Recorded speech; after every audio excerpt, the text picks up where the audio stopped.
So, no offence, interesting concept of offence that Mr. Macron has. So, Penny, why not spread your wings and visit Cherbourg, Saint-Malo, Le Havre, or even the far-flung Paris? But these visits would require a passport. And I know, this is pretty common knowledge, isn't it? I think, isn't it, Penny? I think so. I could have called this the paradoxes of Penny, actually. You require a passport, and I know that despite lecturing in European studies for many years, you do not have one. Where are we going now? Is this true, Penny? You haven't got a passport? No, Right. no. In the UK, I'm Emmanuel Macron here now. In the UK, I understand an application for one has to be endorsed by a local notable. Living in Whitmarines, I imagine local notables are somewhat thin on the ground. Unless you count the kids who stick straight out of rings on lampposts. Therefore, I, Emmanuel, would happily sponsor your application. As we say in France, vive la différence. I make this offer, even though we may not, as you English say, always see eye to eye. It is rumoured that you, Penny, do not think neoliberalism and the market are the surest way to prosperity. It's also rumoured that you do not consider the European Union to be the pinnacle of transnational cooperation. Indeed, I imagine you're also a thrower of cobblestones in 1968, and are metaphorically, if not literally, one of the sans-culottes. You'll know, I hope, you don't have to explain this to people, because you know, you're academics and educated people. Anyway, I will in case you don't get it. I'd say the sans-culotte, the great unwashed. But it also could also translate as those without knickers. And as I mentioned earlier, I suspect Monsieur Macron has got a bit of a soft spot. So, despite our political differences, Penny, you would always be welcome in France if you find that Barmouth and Weymouth exhaust their attractions. With all my best wishes for the future, yours, Emmanuel.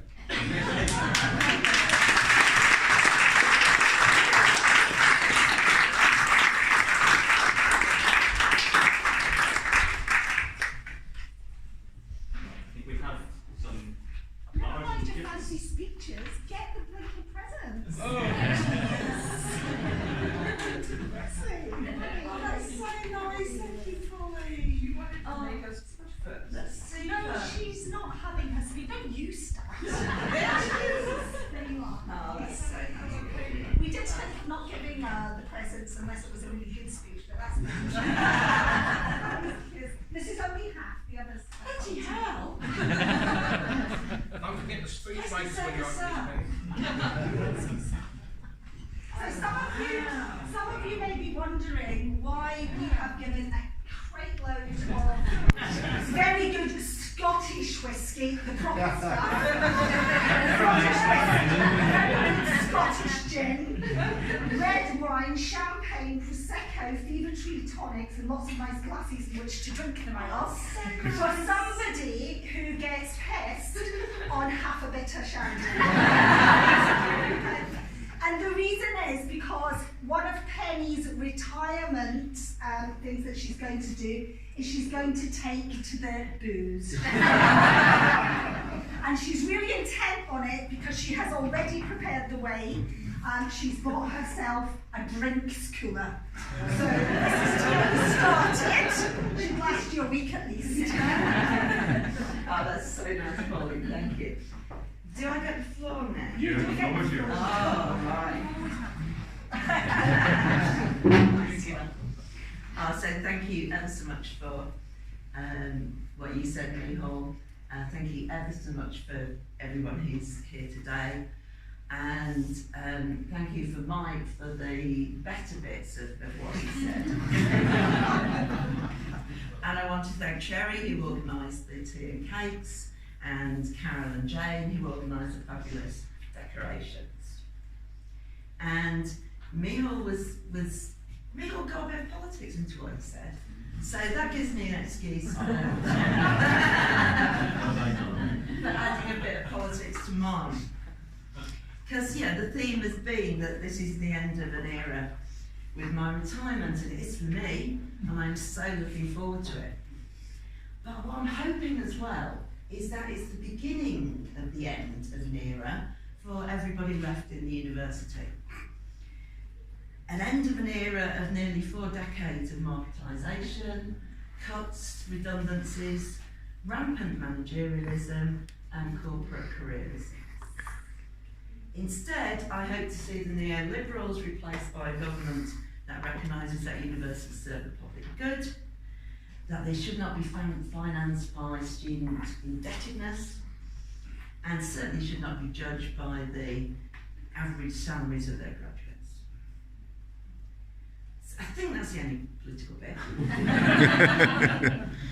I've got to thank all the people I've worked with at Wolverhampton, academics, administrators, security, catering, cleaning, caretaking staff, and the several thousand students, I guess, that I've taught and learned from. And there's 2 particular students that I want to mention, both of which challenged me many, many years ago.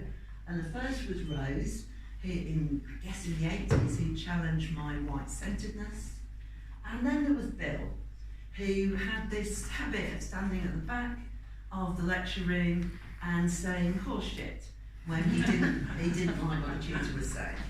And those are really good learning experiences. My friends inside the university and outside the university have been very supportive and fun, as have my late partner and our son. And there's some groups of people that I've worked with especially closely, and I want to do a bit of a roll call. So Di Holmes, Mike Haynes, Elizabeth Fallais and Pepe Estebrubano, who started at the same time as me in 1975. Di and Mike are still active researchers, which is brilliant, but Pepe died in his 40s and Elizabeth in her 50s. Then there was Ron, Anne-Marie, Tony, Roy, Pete, Neil, Liz, Stuart, Harvey and John Berryman, who were already here when we started. Those who joined European Studies a bit later, Martin Dangerfield, Kashi, Joy and Richard Hawksworth, and Richard of course also died prematurely. And then there's Jenny, Pat, Barbara, Pauline and Karen, the Women's Studies Collective with whom I had such a fabulous time at Dudley campus. There's Garby, who was a fellow course leader in the 1990s and with whom I shared a room when we moved into MC. And people will notice that I've been very careful with my grammar in that sentence. Because for years, Garby has been correcting me. Oh, I've lost the other bit. It's a bit long, sorry about that. Badly organised. Oh yeah, I come on to next. Mike Cunningham, Eamon, Chris and Alan, otherwise known as the Politics Boys, and Roz and Graham are invaluable DLs. And it's been particularly fun sharing an office with Mike. And in recent weeks, we've had a lot of peaceful afternoons in the office, digesting our lunches and grumbling at our emails.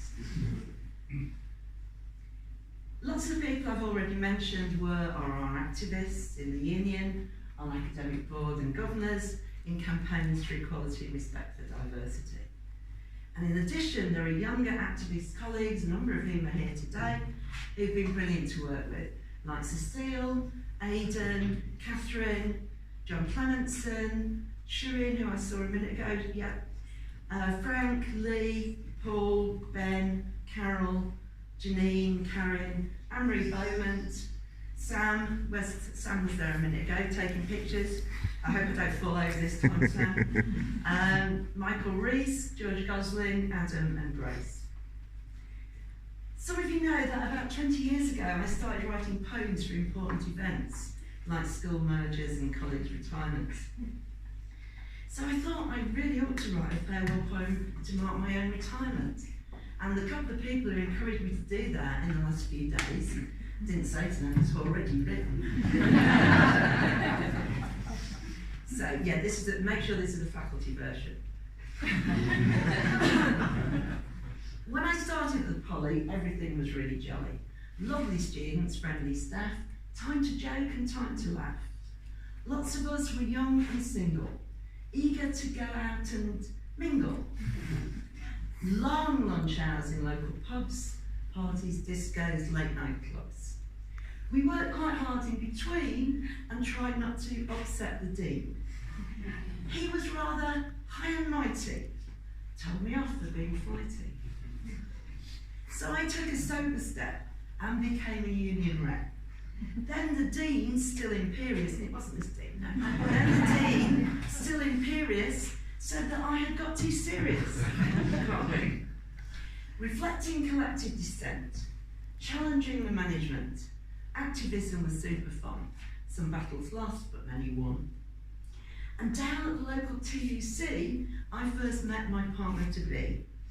We got together later on, settled down, and had our son John. Inspired by feminism and a lot of optimism, we got women's studies started, not a test for the faint-hearted. It lasted about 20 years, and then the uni changed gears. A narrower curriculum came in the new millennium. Plus, work intensification, frequent reorganisation, lots of control and commanding, and ridiculous rebranding. So the rising generation, and that's you guys, must stand up for education and make the current OVC respect collegiality. I've known many deans and VCs, and managed most of them, to displease. But Michael is certainly nice. He's laughed at my jokes once or twice.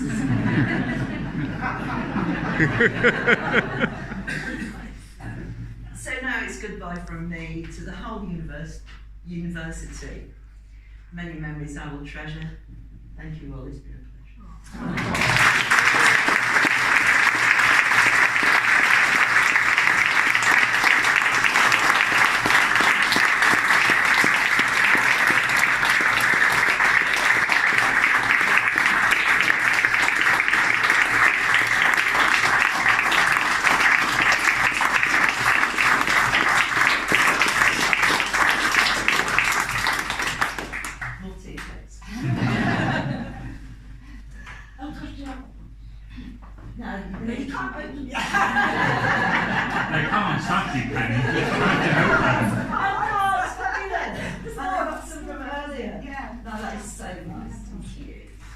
And Michael helped take this home, don't worry. Oh, that's very good.